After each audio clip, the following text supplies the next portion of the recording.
परिणय की परिणति। संवादांश 5। गौतम, सोचता हूं क्या मैं तुम्हारे अनुरूप हूं। सोचता हूं क्या मैं तुम्हारे अनुरूप हूं। तुमने कब चाहा मुझे पुरुष मिले ऐसा जो क्षण प्रतिक्षण चिंता में चिंतन में लीन रहे। सारे तुम्हारे नव संचित प्रसाधन को नित नूतन वेश विन्यास को देखें पर कुछ न कहे। मन में तुम्हारी नित्य अपरितृप्त आग को समझे मन ही मन दिन रात दहे, किंतु अंततः प्रेरित अपने स्वभाव से विवश मौन राह गहे। सारे का सारा तुम्हारा नारित्व स्वत्व अपने में बांध लूं, इतना मैं शक्त नहीं। ममता के पाश से उबर न सकूं, इतना अशक्त नहीं। मेरा परिसीमन क्या होगा आवृत्ति से, मेरा उद्बोधन क्या होगा आसक्ति से। पृथ्वी पर फैला दुख दाह मुझे टेरता है। ग्रह केंद्रित निजता की सीमाएं तोड़कर करुणा का व्यापक प्रवाह मुझे टेरता है। जाओ तुम सो रहो, राहुल मैं हो रहो। मैं अपने प्रश्नों का दंश स्वयं झेलूंगा। पड़ने नहीं दूंगा तुम दोनों पर दुसह मार। सारा का सारा बोझ अपने सर ले लूंगा। गोपा, आप ग्रह त्याग की ही बातें क्यों सोचते हैं। किया जा सकता है जनहित तो राज्यारोहण से भी। वयोवृद्ध महाराज आपसे ही आशा लगाए हैं। राहुल को दुलराने साथ साथ आपकी मनोगति को थाहने पिछले दिनों कई बार मेरे आप आए हैं। पूछती हूं आपसे, रोगी जरा जीर्ण और मरणासन्न सबकी परिचर्चा उपचार शुश्रूषा सेवा संभव नहीं है क्या शासन व्यवस्था से। राजपक्ष द्वारा धन साधन की समुचित उपलब्धि से उनका हित साधन क्यों शक्य नहीं। अपने वंशानुगत सारे दायित्वों को छोड़कर एकाकी साधना क्या है पलायन नहीं। गौतम, राजतंत्र सेवा के नाम पर चाहता है स्वयं सिद्ध अप्रतिहत अधिकार, जिसके लिए होता है राजदंड दुर्निवार। स्वार्थियों की श्रृंखला नीचे तक आने कहाँ देती है। करुणा के भाव को धन साधन सब पहले उसकी भूख मेटते हैं। बची खुची जूठन ही अंततः जनता को मिलती है। अपने दोष देखने का समय किसे मिलता है। औरों पर दोषारोपण करते रहना ही राजनीति की हो परिभाषा जैसे केवल। क्या मैंने देखा नहीं अपने गणतंत्र में। यश सारा शासक को मिलता है, दोष सब प्रजा के सिर जाता है। जो भी विरोध करे स्वार्थियों का वही अयश पाता है। रखना दंड फंद से विरोध को विभाजित सदा सत्ताधारियों का कर्तव्य बन जाता है। कितने अपराधी निर्भय प्रशय पाते हैं मान्य राजपुरुषों के स्निग्ध छत्र छाया में।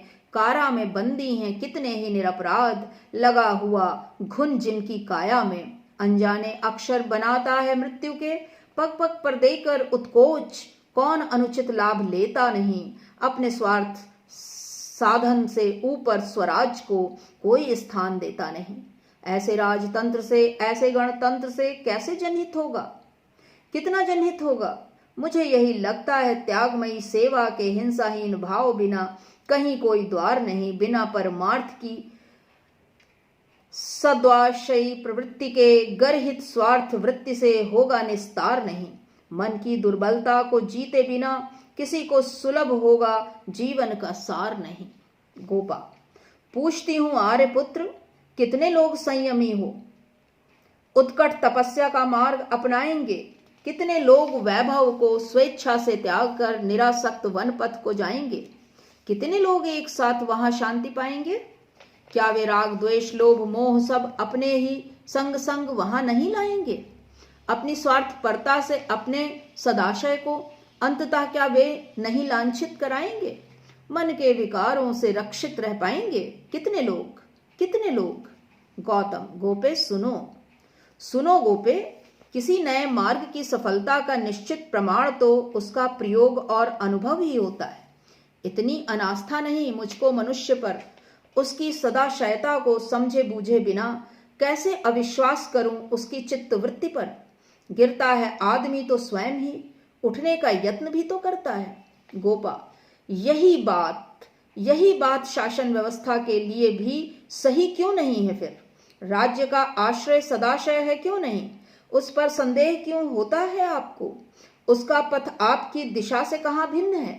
करती हूं एक बार आग्रह और सच्चे क्षत्रिय की भांति चाहें तो शासन की बागडोर अपने हाथ में लेकर होकर संकल्पनिष्ठ जनता का त्राण करें, सबका कल्याण करें। अर्धनिद्रा में स्फुरित स्वर गौतम, यह स्त्री भी तुम्हारी नहीं है और न यह पुत्र। तुम किस मोह में पड़े हो? जात हो चाहे नवजात हो, सब कुछ नाशवान है। सारे भव दुखों का कारण है जन्म ही। तुम हो स्वयं प्रज्ञावान, क्या तुम ही अपने को राहुल के जन्म का कारण समझते हो? सोचो, क्या प्रकृति ने ही उसको रचा नहीं? भीतर बाहर सब में प्रकृति हो सक्रिय।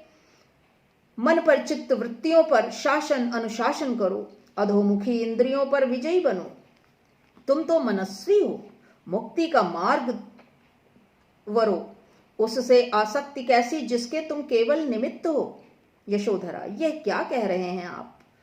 यह क्या कह रहे हैं आप? निद्रा में, स्वप्न में अथवा अर्धनिद्रा में, जागृत में संभव नहीं है आप ऐसा कहें। अब तक तो कभी मुझे इसका परायापन भासित नहीं हो पाया। शब्द यह किसके हैं? स्वर तो आपका ही जान पड़ता है। राहुल, यशोधरा दोनों से आपको विरति इतनी? कौन सी वो साधना है जिसमें स्वयं अपना ही परिवार बाधक बने? पूर्णता की कैसी वो कल्पना है? नारी का पुत्र का जिसमें निषेध हो। आप ही जब राहुल को पुत्र नहीं मानेंगे, त्याग देंगे मुझको भी, क्या मुझ पर लांछन नहीं आएगा? बढ़ेगी क्या इससे प्रतिष्ठा राजवंश की? बोलते क्यों नहीं आप? मैं क्या निद्रा से भी हीन हूं? गौतम, बूंद बूंद जल के टपकने से भरी हुई अंजलि रीत जाती है। कोमलतम क्षणों को अर्थपूर्ण, इतनी प्रगाढ़ता, इतनी आत्मीयता अनजाने जाने कहाँ रिसकर बीत जाती है। भौतिक प्रलोभनों से परिचालित ऐहिक आकर्षणों की गर्वोन्मत्त भारी पदचाप से अप्रतिहत उठती हुई धुंध में स्नेहदान, आलिंगन, अधर स्पर्श सब कुछ तिरोहित हो जाता है अकस्मात। छलना हो जैसे इंद्रजाल की। लगता है अपने विश्वास को टिकाने का कोई आधार और चाहिए।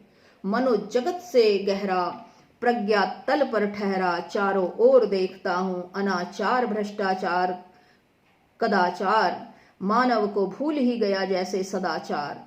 बार बार सोचता हूं कैसे कोई नारी अन्य पुरुषों से उसी प्रीति लीला को फिर दोहराती है। कहाँ वह नारी के स्नेह का, सतीत्व का आजीवन अविचल संकल्प वर्ण, और कहाँ आज यह पग पग पर अविचारित उस श्रृंखल आचरण। गोपे, अब दिखती नहीं मुझे कहीं भी उस अविचल सत्य की कोई पुण्य पावन दीप्ति। गोपा, इतने दिन मेरे साथ रहकर भी लगता है नारी के स्वाभिमानी रूप को आपने अभी तक देखा ही नहीं। गौतम, और दूसरा क्या मुझे देखने दिया तुमने? गोपा, असमय विराग भाव से पूरित आपका प्रवासी मन निर्मम निवृत्ति से ममता की राग सी दिशा में फेर देने की नर्तकियां की गई नियोजित, जो उन्हीं के चरित्र का फलक लेकर नारी का चित्र आप आंक रहे। नहीं तो कृपया बताएं मुझे, ऐसा प्रामाणिक निर्भ्रांत ज्ञान पाया कहाँ आपने? कहाँ मिले इतने अनुभवी पुरुष विश्वसनीय? कहाँ हुआ उनका सत्संग सुलभ? कहाँ मिली अनियंत्रित उच्छृंखल पतिता महिलाएं? सब आपको गृहिणी के सत्व से, वत्सल मातृत्व से रागमयी नारी का भाव चित्त पूरा है। नारी के बिना पुरुष जीवन अधूरा है। नारी परित्यागी नर अपने को छलता है, जीवन रथ कहीं एक पहिए से चलता है। गौतम, नारी के त्यागने का प्रश्न ही उठे क्यों यदि ग्रह पर ही नहीं सदा गृहपति के मन पर भी गृहिणी का पूरा अधिकार हो, गृहिणी का मन भी गृहपति के अनुसार हो। मेरा अनुरक्त या विरक्त मन बांध मिला तुम्हें कभी? मेरी परितृप्ति में अपनी परितृप्ति कभी मिली तुम्हें? गोपा, कहते चलें, देखें कहाँ जाकर ठहरती बातें यह निराधार। आपने भी मानी कहाँ अपनी परितृप्ति सदा मेरी परितृप्ति में। आपसे ही पूछती हूँ, नारी से कितना समर्पण आप चाहते हैं। आपकी व्यवस्था ने नर के लिए सारे अधिकार रचे, खोले सभी रास्ते, बांधने को घर की परिसीमा में सारे कर्तव्य बने नारी के वास्ते। हंत हंत हंत हंत अपने पराये का इतना भाव आपके भी मन में समाया रहा लगातार। जीते आप, माने ले रही हूं मैं अपनी हार। गौतम, यशोधरे, यश तो तुम्हारे ही पक्ष में रहेगा सदा, जीतो चाहे हारो। सचमुच यहाँ हारने या जीतने का प्रश्न नहीं, केवल समस्या है एक दूसरे के व्यक्तित्व को समझने की, वह भी सद्भावशील होकर स्वभाव से। इतने वर्ष बीत गए उलझे दैनंदिन व्यापार में, जान कहाँ पाए हम कितनी गहराई है अनचाहे जीवन में। हमने चाहा कितना, हमने ठाहा कितना। ऐसा तो नहीं है कि तिरकर भी मृत्यु भय से हम सब केवल सतही लहरों पर ठहरे हों। संभव है जीवन के अभिप्राय इससे भी गहरे हों। उसी मृत्यु भय से मुझे पाना है परित्राण, अपने लिए ही नहीं सबके लिए धरती पर लाना है परित्राण।